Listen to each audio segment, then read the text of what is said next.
Hi friend, ব্লগটা আমি শুরু করলাম। আশা করব তোমরা সকলেই ভালো আছো। বড়দেরকে প্রণাম জানালাম, ছোটদেরকে অনেক অনেক ভালোবাসা। আমি কালকের ভিডিওতে বলেছি যে আমি বম্বে পৌঁছে গেছি। দেখো, আমি বম্বেতে পৌঁছে গেছি। বম্বে আমি এখন বসে আছি ফ্লাইটটা ধরবার জন্য। তোমাদের বলেছিলাম যে আমাদের লাগেজ আমি এখানে কমপ্লেন করেছি। কমপ্লেন আমি কুয়েত থেকেই করেছিলাম, কেননা কমপ্লেন না করলে আমার লাগেজ দোকান থেকে পাইনি। তো কমপ্লেন আমরা কুয়েত থেকেই করেছিলাম। কুয়েতের কমপ্লেন বোম্বাইতে বলছে, জিজ্ঞেস করছিল আমি কমপ্লেন করেছি কিনা, কিন্তু আমি কমপ্লেন সেদিনকেই করেছিলাম, কুয়েত থেকেই করেছিলাম। আবার বম্বেতে এসে কমপ্লেন করলাম। কমপ্লেন করার পর আমরা তো দেখতেই পাচ্ছ, শুনতেই পাচ্ছ, অ্যানাউন্সমেন্ট করছে যে ডিলে আছে, লেট ছিল আমাদের প্লেন। তারপরে প্লেনটা ছাড়লো 10:30টার সময়। 10:30টার সময় ছাড়লেও এখানে পৌঁছতে পৌঁছতে ধরো 12:30, 12:40 এরকম কলকাতায় আমরা এরকম এসে পৌঁছেছি, এরকম ব্যাপার। দেখো, আমরা কলকাতায় পৌঁছে গেছি। এটা হলো কলকাতার এয়ারপোর্ট। তারপরে আমি যখন পৌঁছেছি, আমার মেয়ের আর হাজব্যান্ডের লাগেজ আমরা কালেক্ট করে নিয়েছি। তারপর আমার লাগেজ তো আমি পাইনি। তো আমি কলকাতার যে ইন্ডিগো অফিস আছে সেখানে গেলাম, কাউন্টারে গিয়ে বললাম যে আমার লাগেজটা দেখুন। ওরা বলছে না, বাড়ি চলে যান, আমরা দেখে দিয়ে দেবো। তো আমি বললাম না, আমি লাগেজ নেব, লাগেজ নিয়ে যাব। যতক্ষণ আমার লাগেজ না আসবে আমি ততক্ষণ এখানে বসে থাকবো। ওরা আমাকে অনেক করে বলছিল চলে যেতে, কিন্তু আমি যাইনি। আমি এয়ারপোর্টে বসেই ছিলাম। মানে ধরো আমি 12:40 থেকে বসেই আছি। ওরা বললো না, 4টের সময় ফ্লাইটে আসছে।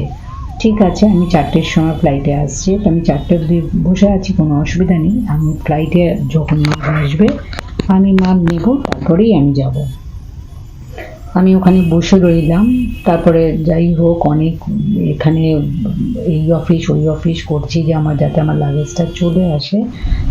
তো সেই 4টে থেকে বসে বসে সেই মাল এলো। তারপরে 7টা সন্ধ্যে 7টা নাগাদ আমার মাল এসে পৌঁছলো।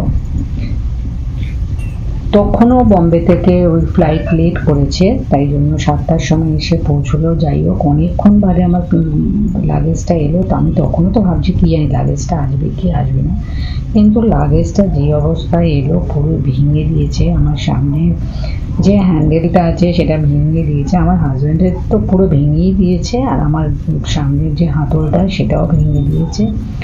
মানে ইন্দুরিতে আমার জার্নি করে যা আমার হলো, মানে বলে বোঝাতে পারবো না। প্রথমেই যদি এক তো ডিলে করলো বলে আমাদের লাগেজটা আমাদের হাতছাড়া হয়ে গেল। না হলে তো আজকে ডিলে না হতো, তাহলে আমাদের সাথেই লাগেজটা থাকতো, আমাদের এত কষ্ট পেতে হতো না। 4 দিন একটা ড্রেস পরে থাকা কতখানি কষ্টদায়ক, মানে চিন্তা করা যায় না। একটা ড্রেস পরে আর 4 দিন, রোজই বলছে এসে যাবে এসে যাবে। তারপর 4 দিন হয়ে যাওয়ার পর বললাম না, এবার তো ড্রেস নিতেই হবে। তারপর আমরা ওখানে গিয়ে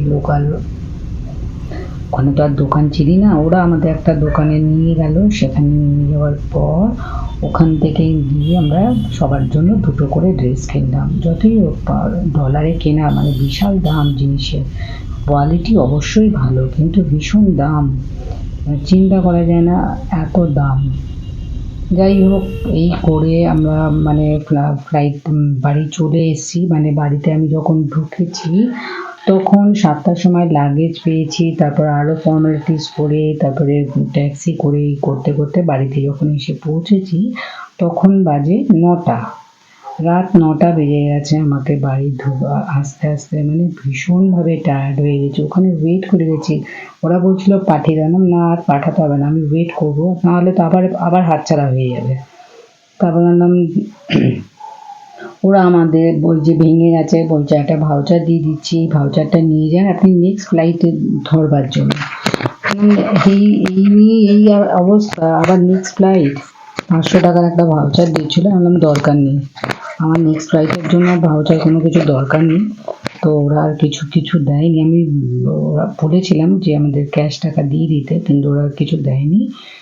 যাই হোক, এই দেখো, এই যে আমার হাজবেন্ডের আমরা বলেছিলাম না, ওই যে কায়রোতে আমি প্যাক করেছি, এই দেখো এটাকে প্যাক করে নিয়ে এসেছি, পুরো ভেঙে গেছে, পুরোটা ভাঙা।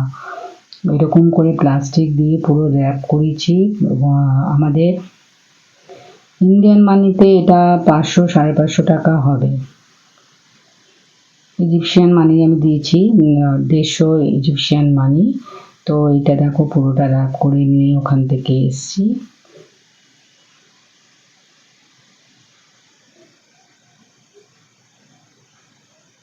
পুরোটাকে র্যাপ করিয়েছি।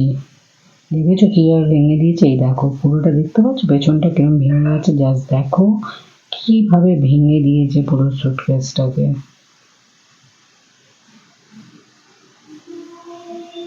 এইভাবে মিসহ্যান্ডেল করে, আমি তো ভাবতেও পারিনি যে মানুষের যে এইভাবে ক্ষতি হতে পারে।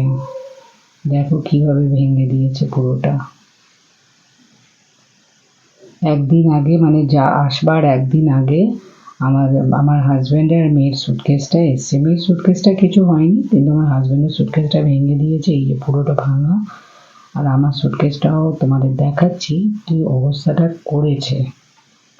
এরপরও আবার বলছে 500 টাকার ভাউচার দিচ্ছি, 500 টাকার ভাউচার নিয়ে আপনি নেক্সট ফ্লাইটে আবার যখন আসবেন তখন যায়। এটা হলো আমার সুটকেস, দেখো হ্যান্ডেলটাকে কিভাবে ভেঙেছে, জাস্ট দেখো।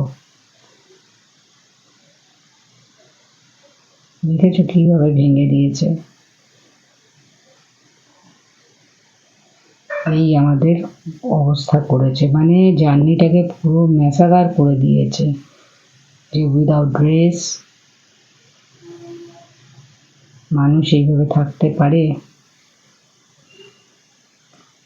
এইভাবে আমাদের ড্রেসগুলোকে, মানে সুটকেসগুলোকে ভেঙেছে।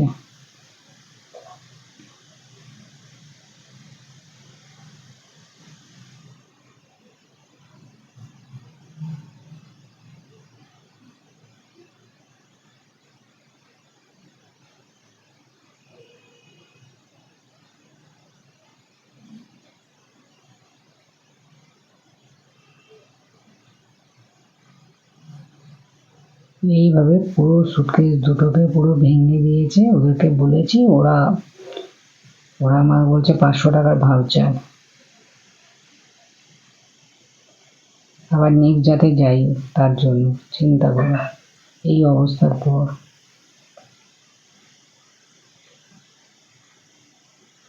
এই হলো অবস্থা।